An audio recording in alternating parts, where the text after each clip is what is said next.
రామ్ చరణ్ గారు కదా, ఎలా అనిపిస్తుంది గేమ్ చేంజర్?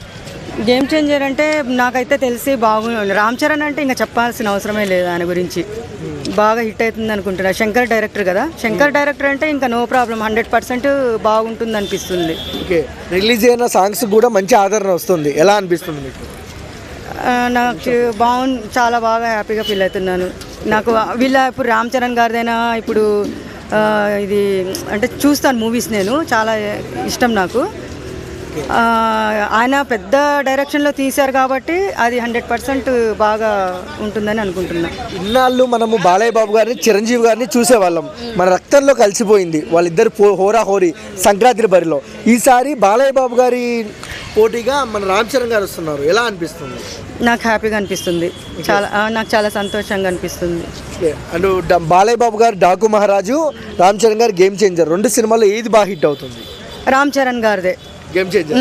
ఎందుకు మేడం రామ్ చరణ్ అంటున్నారు? అంటే రామ్ చరణ్ యంగ్ కాబట్టి, బాలకృష్ణ కొంచెం ఏజ్ అయిపోయింది కాబట్టి ఆయన ఒకటే డైలాగులు ఉంటాయి. ఏ సినిమా తీసినా పవర్ఫుల్గా ఆయన రాయలసీమ డైలాగులే కొడుతుంటారు. కానీ రామ్ చరణ్ అనేది డిఫరెంట్ ఉంటుంది కదా, డైలాగ్స్ కానీ ఆయన స్టైల్ కానీ. ఆయన యంగ్గా ఉంటాడు కాబట్టి, ఈయన ఏజ్ అయిపోయింది ఎవరు చూస్తారు. కానీ రామ్ చరణ్ అయితే 100% ఆయన సినిమా ముందు రామ్ చరణ్ సినిమా హిట్ అవుతుంది అనుకుంటున్నా. చాలా క్యారెక్టరైజేషన్స్ కూడా ఉన్నాయి, చాలా లుక్స్ ఉన్నాయి రామ్ చరణ్ గారికి, ఎలా అనిపిస్తుంది? చాలా హ్యాపీగా అనిపిస్తుంది నాకైతే. ఇప్పుడు మంచి కూడా చాలా బాగున్నాడు, గ్లామర్గా ఉన్నాడు కాబట్టి. ఇప్పుడు సంక్రాంతికి కదా రిలీజ్, అది అయితే సంక్రాంతికి ఒక గిఫ్ట్ ఇస్తున్నాడు అందరికైతే. ఎక్కడ చూసినా త్రిపులారపు రామ్ చరణే కనబడ్డారు, ఈసారి కూడా అదే విధిగా ఉంటుందా? ఎస్, 100%. రామ్ చరణ్ గారి సినిమాలలో మీకు నచ్చే సినిమా ఏంటి ఎక్కువగా? ఎవడు సినిమా ఇష్టం చాలా. ఎవడు సినిమాని బీట్ చేస్తుంది గేమ్ చేంజర్? అంతకంటే ఎక్కువ. ఫ్యామిలీతో వెళ్తారా ఈ సంక్రాంతికి గేమ్ చేంజర్? 100% వెళ్తా.